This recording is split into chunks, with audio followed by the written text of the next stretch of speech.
Damn, Mutt looks just like its owner. Wild and out of place.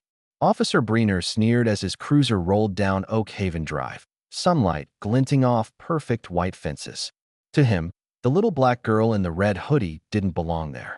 Just another problem waiting to happen. When her German shepherd, Shadow, barked once in defense, Breener pulled the trigger without hesitation. The dog fell. Arya Daniels dropped to her knees, tears streaking her face, and with shaking hands, pointed her mother's pistol at the cops. What Breener didn't know was that her mother, FBI Special Agent Renee Daniels, was already racing home, and she would destroy them for what they'd done. The late Georgia sun painted long shadows across perfectly trimmed lawns. 9-year-old Arya Daniels tossed a bright yellow tennis ball, watching it arc through the golden evening light. Shadow, her German shepherd, bounded after it with focused determination. "Good boy," Arya called out as Shadow retrieved the ball, his tail wagging with pure joy.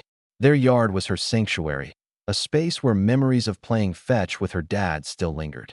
Shadow had been his last gift to her before the accident. The patrol car rolled by slowly like a shark testing waters. 2 officers stepped out. "Hey, you there?" The older officer called out sharply. His name plate read Breener. "What are you doing on this property?" Officer Breener demanded, his hand resting on his holster. I live here," Arya said, her voice small but clear. "This is my house." "Sure you do," Breener scoffed. "We got a call about a suspicious person. Going to need to see some ID." "I'm 9, Arya said. "I don't have ID. But this is my house." Shadow's ears flattened against his head. A low growl rumbled in his chest as the officer moved closer. "Call off your dog," Breener shouted, drawing his weapon. His partner, Clay, followed suit with shaking hands. "He's not doing anything wrong," Arya cried out. Shadow barked now, placing himself between Arya and the advancing officers. Last warning. Breener's face twisted with something ugly. 3 shots cracked through the evening air. Shadow yelped, a sound that would haunt Arya's dreams forever. The German shepherd stumbled, red blooming across his dark fur. He collapsed onto the grass. "No!" The scream tore from Arya's throat as she dropped to her knees beside Shadow. The dog's breathing came in wet, ragged gasps. His tail gave one final weak wag as Arya pressed her small hands against his wounds, blood seeping between her fingers. "Why?" she sobbed.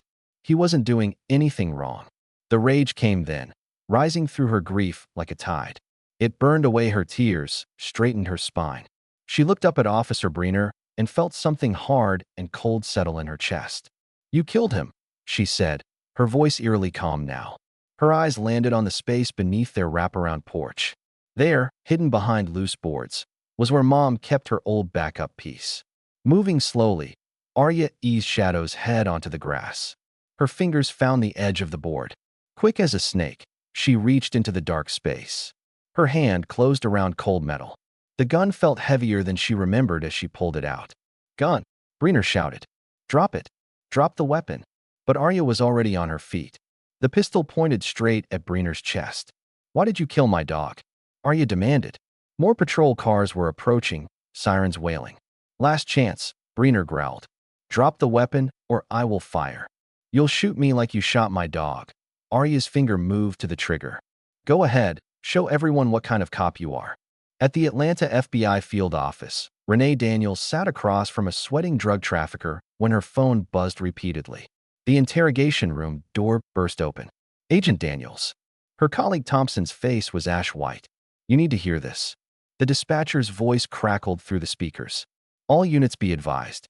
Situation at 1247 Oak Haven Drive. Reports of a minor with a firearm. Officers on scene report the minor is holding them at gunpoint after an officer-involved shooting of a dog. Subject is approximately 9 years old." Renee's world tilted sideways. Her address, her daughter's age. "That's my house," she whispered, then louder. "That's my daughter." She was moving before anyone could respond. Her FBI-issued SUV roared to life as she peeled out of the parking garage. Every red light felt like an eternity. Memories crashed through her mind. Shadow had been John's last gift to Arya before his final deployment. Now Shadow was dead, and Arya was surrounded by cops with guns. "Please," she whispered. "Please let me get there in time." Renee's SUV skidded to a halt. The moment stretched like glass about to shatter. Her daughter surrounded by men with guns. Renee exploded from the SUV, her FBI badge held high. "Federal agent, lower your weapons now." Her voice carried the full weight of federal authority, but the local officers didn't flinch. "I said stand down." She advanced. "I'm Special Agent Renee Daniels, FBI. That's my daughter, and you're on my property." Officer Clay lunged forward, knocking Arya to the ground. Something primal roared to life in Renee's chest. She crossed the yard in 3 long strides. Years of FBI combat training took over as she grabbed Breener's gun arm, twisting it behind his back. They hit the ground together. "You like hurting children?" she snarled. She yanked his handcuffs from his belt and slapped them onto his wrists. "You're under arrest for excessive force against a minor, criminal trespassing, and animal cruelty." Another officer raised his weapon at her. Renee's hand flew to her sidearm, drawing with smooth efficiency. "Don't," she warned. "I've got federal jurisdiction, and you're all facing civil rights violations." "Arya, baby, come to me now." Arya scrambled up, running to press against her mother's side. "Everyone, drop your weapons and back away. This is now a federal investigation." "You're out of line, Agent," one of the senior officers called. "Your jurisdiction ended the second you violated my daughter's civil rights." She felt Arya press closer. "They killed Shadow Mama. He was just protecting me." "I know, baby." Renee kept her gun steady. "And they're going to pay for it." Renee sat in her darkened living room, the clock ticking past midnight. The house felt wrong without Shadow's protective presence. Her phone buzzed, displaying Police Chief Roger Martin's number. She set her secondary phone to record and answered. "Agent Daniels." "Renee." Martin's tone dripped with false warmth. "I wanted to touch base about today's unfortunate incident." "Unfortunate incident?" Renee's fingers curled into a fist. "Your officers trespassed on my property, terrorized my daughter, and executed her dog." "Let's not be dramatic." Officers responded to a suspicious person call and encountered an aggressive animal. "Agent Daniels, I'm suggesting we handle this internally." Officer Breener is a decorated veteran. Officer Breener is a trigger-happy racist who's going to prison. Be reasonable. Perhaps we could discuss this over coffee. "Are you trying to bribe a federal agent, Chief?" "Martin, I'm looking out for her best interests. These media circuses can be brutal on young minds." "And your career?" "Let me be crystal clear, Chief. I'm not one of your officers you can intimidate into silence. I want those body cam videos on my desk by morning." A long pause. "There was an equipment malfunction. Unfortunately, no footage was captured." Renee logged into the department's evidence server. The body cam files were already gone, deleted less than an hour after the incident. "You're going to regret this obstruction. I'm coming for every officer involved, every supervisor who helped cover it up. I'm going to tear it all down. Don't threaten me, Agent. You're not the only one with powerful friends." "I don't need friends." Renee stood at her window. "I have the law. And tomorrow I have a press conference where I'll show the world exactly what kind of department you're running." Renee ended the call. The recording would be useful later. Martin had practically gift-wrapped his own indictment. Morning sunlight streamed through the precinct's grimy windows as Renee pushed through the double doors. "I need to speak with Internal Affairs about yesterday's shooting incident." "IA's pretty busy today." The sergeant scratched his neck. "Maybe try calling next week." "I'll wait." After 20 minutes, Lieutenant Parker emerged. "Mrs. Daniels, I'm Lieutenant Parker. Internal Affairs. Follow me." The interview room held Detective Mills and Officer Rodriguez. "Where's the body cam footage?" Renee cut straight to the point. "As we explained yesterday, there were technical difficulties," Mills said. "I watched those cameras recording. Multiple witnesses have video showing the red lights active. Equipment malfunctions happen." Parker shrugged. "I want Officers Breener and Clay suspended pending investigation. Our preliminary review shows they followed department protocol." "Protocol?" Renee's voice could have cut glass. "For shooting a child service dog on private property?" Renee reached into her blazer. The officers tensed until she withdrew her FBI credentials, letting them slam onto the metal table with a sharp crack. "Or I launch a federal civil rights investigation that will tear this department apart brick by brick." The smirk vanished from Mills's face. Parker's mouth opened and closed silently. "That's right." Renee's smile was predatory. "You're not just dealing with an angry mother. You're dealing with a federal agent with jurisdiction over civil rights violations. Every deleted file, every falsified report, every attempt to obstruct justice just became a federal crime. I can bring in a team that will forensically recover every byte of data you tried to erase. I'll need those suspensions processed immediately. She moved toward the door. And if one more piece of evidence disappears, I'll have FBI cybercrimes here so fast your heads will spin. The classroom felt too bright, too loud. Arya sat at her desk, staring at the empty space where her pencil should go. Whispers floated around her. That's her, the girl from the news. Mrs. Henderson? The teacher's voice cut through. We're discussing current events. Marcus piped up. My parents were talking about those cops who had to defend themselves. That's not what happened. Arya burst out. He's lying. They killed Shadow for no reason. Arya, we raise our hands in this classroom. But he's lying. Arya stood up so fast her chair toppled backward. They came into my yard. They pointed guns at me. They shot my dog while he was wagging his tail. Principal's office now. Mrs. Henderson pointed to the door. Why? Because I'm telling the truth. Tears streamed down Arya's cheeks. They killed him because they were scared of a little black girl in her own yard. Out. The teacher shrieked. Get out of my classroom this instant. 20 minutes later, Arya sat in the principal's office listening to words like disruptive behavior and 3-day suspension. The ride home was quiet. I'm sorry, Arya whispered finally. For what, baby? Getting suspended, making more trouble. Renee pulled into their driveway. Look at me, Arya. Slowly, Arya turned. You have nothing to be sorry for. You told the truth. The evening news anchor's face filled the TV screen. Tonight's top story, disturbing footage has emerged of a police shooting that left a child's service dog dead. Justice for Shadow trending nationwide. Renee muted the TV, checking her phone. A police union Facebook post calling her a race-baiting agitator. The next morning, Renee found all 4 tires of her SUV slashed. That afternoon, a manila envelope appeared on their porch. Inside were surveillance photos of Renee and Arya. On the back of each photo, someone had written in red ink, "Back off." That night, a twig snapped in the darkness outside. Renee froze, listening. Moving silently, she switched off the lights. A dark figure crouched by the garden, placing something near the foundation. Small, metallic, with wires. Renee's blood ran cold. She moved fast, her gun pressed against the base of his skull. Hands where I can see them. He laughed.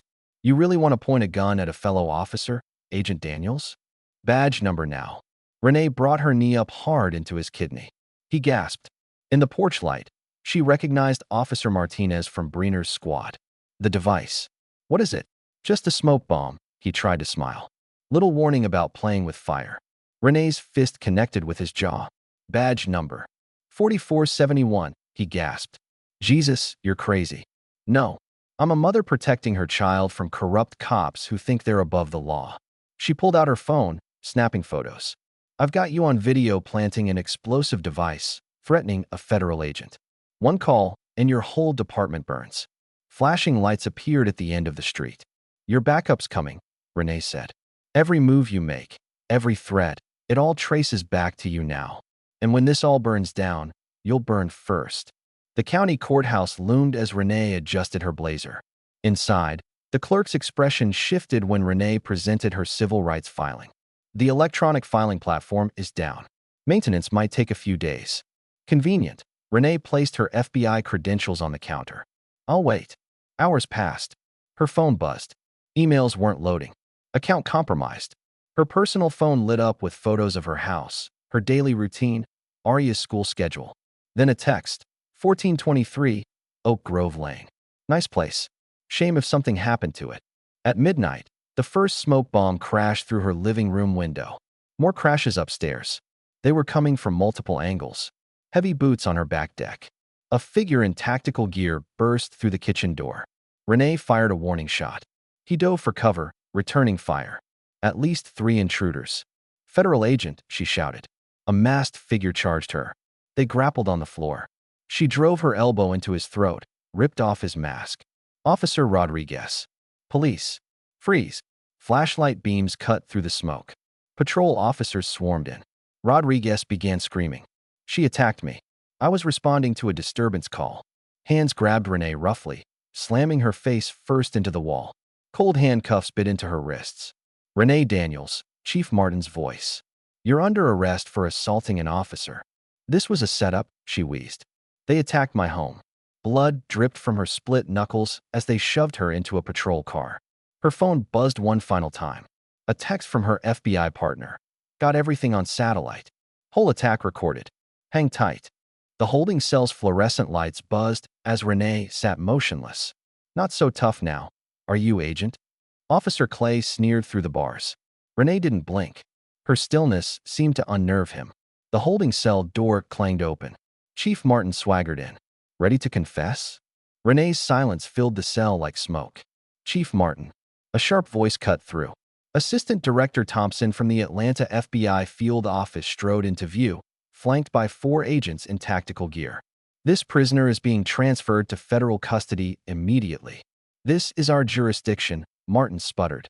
This is a federal agent who was attacked in her home by corrupt officers under your command. One of the FBI agents unlocked Renee's cell. You can't do this, Martin protested. We already have.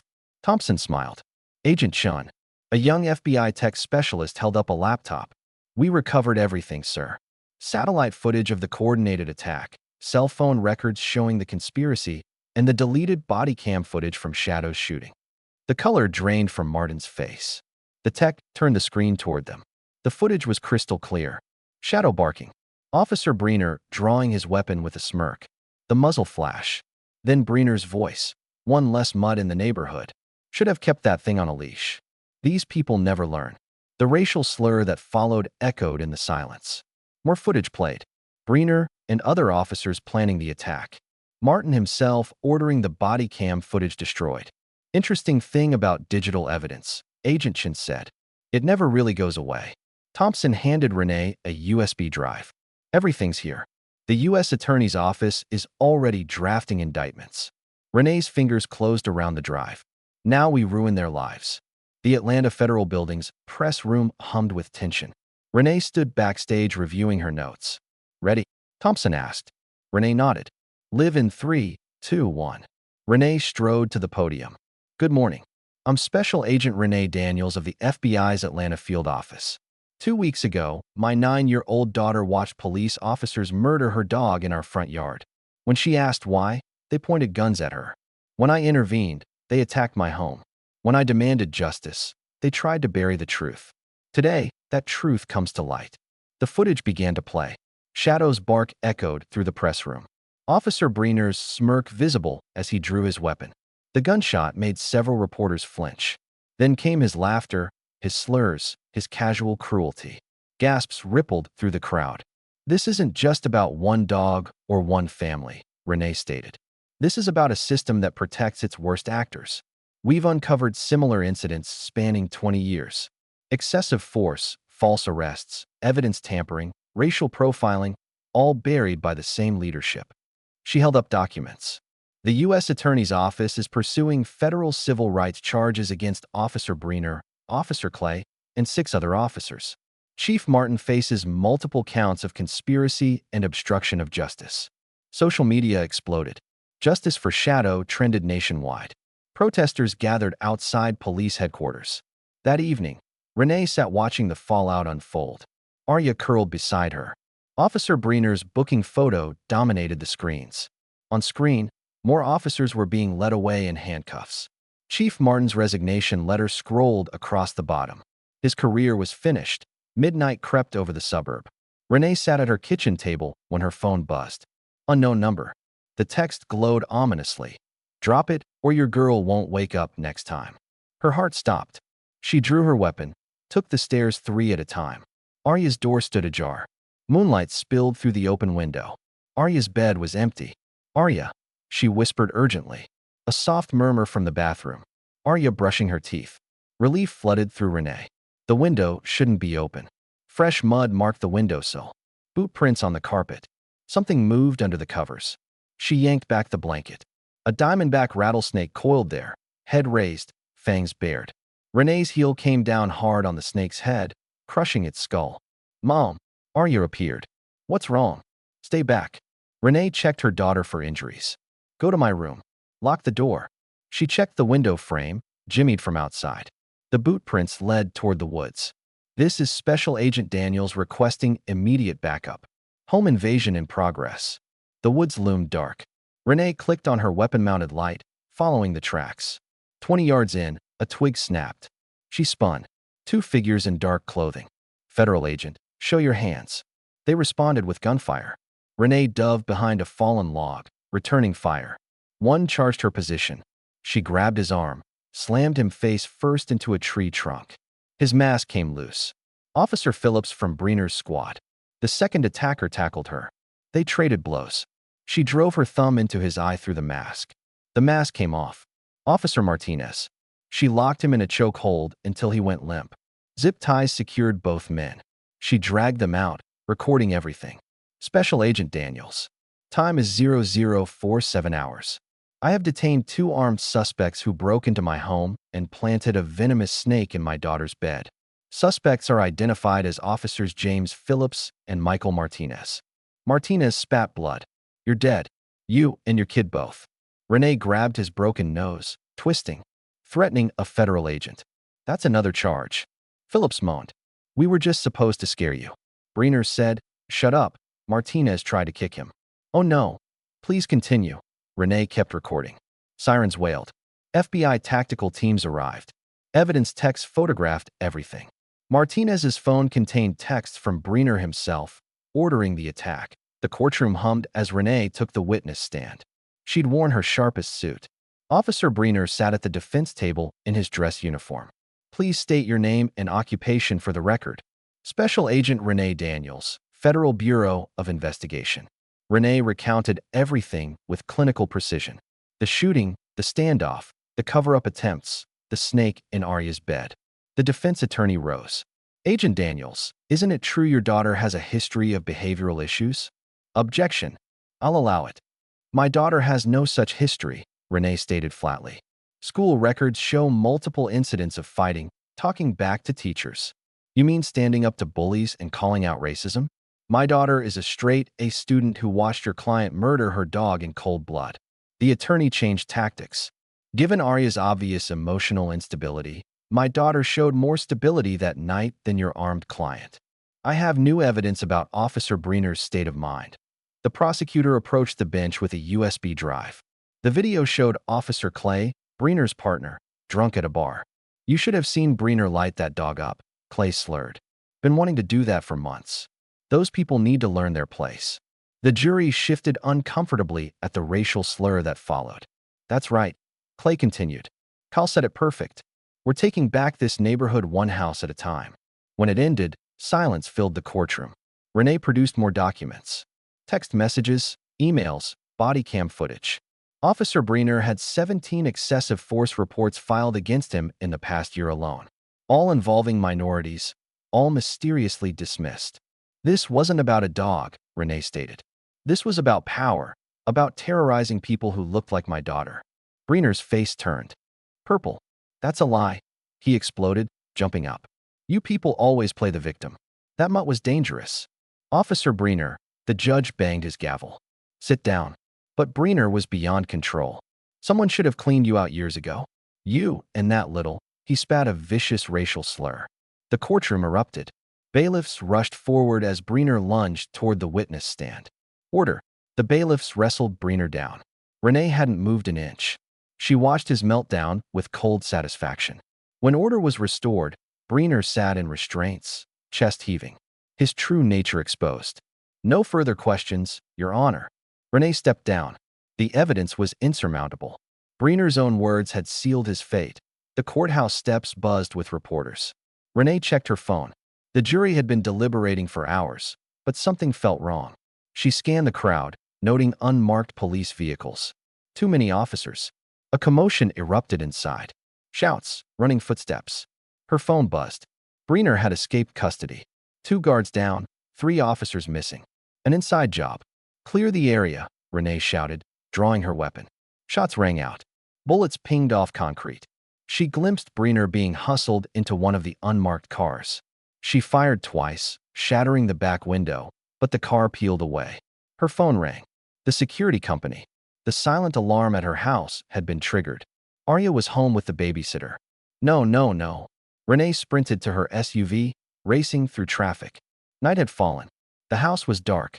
The back door hung open. Inside, furniture lay overturned. "Arya," she whispered. A floorboard creaked upstairs. Then Arya's scream pierced the silence. Renee bounded up the stairs, weapon ready. A shadow moved. She fired, plaster exploding as Breener ducked into Arya's room. "Mommy." Arya's voice was terrified. "I'm here, baby. Stay down." A fist knocked her gun away. Breener tackled her against the wall. They crashed through the bedroom door. Breener's hands found her throat. "Should have stayed down," he snarled. Renee drove her knee up, breaking his grip. They rolled across the floor, trading savage blows. A lamp shattered. The dresser splintered. Breener was stronger, but Renee was faster. She landed crushing strikes. "You ruined everything." He caught her arm, twisting. "My career. My life. You did that yourself." Renee headbutted him, but Breener absorbed the blow. His knee pinned her chest as his hands locked around her throat again. Black spots danced in Renee's vision. "Get off my mommy." Arya stood in the doorway, Renee's backup pistol steady in her small hands. Breener's head snapped up. The gunshot was deafening. Breener jerked as the bullet tore through his shoulder. Renee surged up, throwing him off. She scrambled for her fallen weapon. "Federal agent," she wheezed. "On your knees now." Sirens wailed. Breener swayed, looking from Renee to Arya with pure hatred. "Drop it, Breener. It's over." Blood loss took its toll. Breener's legs buckled, and he collapsed. Renee kicked his weapons away and cuffed him. "Baby, give me the gun," she said softly. "You're safe now." Arya's fingers uncurled. The pistol clattered down as she fell into her mother's arms. "He was going to hurt you," she repeated. "Like Shadow. Shoo." Renee held her close as FBI tactical teams secured the house. "You did good, baby. I've got you." They sank to the floor together as red and blue lights painted the walls. The street erupted in camera flashes as paramedics wheeled Breener out. "It's all a setup," he screamed, thrashing. FBI agents flanked the ambulance. They'd found 3 more corrupt officers waiting nearby. Renee stood on her porch, holding Arya close. Reporters shouted questions. Arya nodded slightly. "Permission." "Tonight," Renee began, "a convicted officer tried to silence us through violence. He failed. But this was never about just one bad cop. This is about a system that protected him, that emboldened him, that looked the other way while he terrorized minorities in our community." She gestured to her home. "They tried to intimidate us. They killed my daughter's dog. They threatened her life. And when we fought back legally, they tried to bury the evidence. But we have proof now. Recordings, documents, testimony. This goes beyond Breener. The chief, the DA, senior officers. They all played a part. That ends tonight." Arya squeezed her mother's hand. "Tomorrow, I'll present evidence to the federal grand jury showing how deep this conspiracy runs. Every officer who helped Breener escape. Every official who deleted body cam footage. Every supervisor who buried complaints. They'll all face justice. To the good officers watching, it's time to speak up. To the corrupt ones, turn yourselves in because we're coming for you either way." The press conference played on every channel for days. Tips flooded in. Internal Affairs found decades of buried complaints. 2 weeks later, Renee sat in the courtroom as the judge delivered Breener's sentence. "This court sentences you to life in prison without possibility of parole." Breener stayed silent, deflated. The chief resigned in disgrace. The DA faced federal charges. Over a dozen officers were indicted. A month later, Arya asked to visit Shadow's grave. They went at dawn when the cemetery lay quiet. Renee watched her daughter kneel beside the small marker. Shadow's old collar lay there. Arya pulled something from her pocket. A new dog tag, freshly engraved. "I got this for him," she said softly. "Because he protected me, and because we protected each other." She hung the tag on the collar. The metal caught the rising sun. Justice served. Renee placed a hand on her shoulder. Gone was the frightened girl. In her place stood someone stronger. "Do you think he'd be proud of us?" Arya asked. "Shadow." Renee smiled. "Baby, he was always proud of you. And so am I. Can we get another dog someday? Not to replace Shadow, but yes," Renee promised. "We could visit the shelter downtown." They walked together as dawn painted the sky. Arya's steps were lighter now, her shoulders straight. Healing had begun. Behind them, Shadow's new tag glinted in the sunrise. Justice had been served, not just for him, but for every victim their fight had exposed. The system was changing, slowly but surely. Mother and daughter reached their car as the sun cleared the horizon. A new day breaking, a fresh start.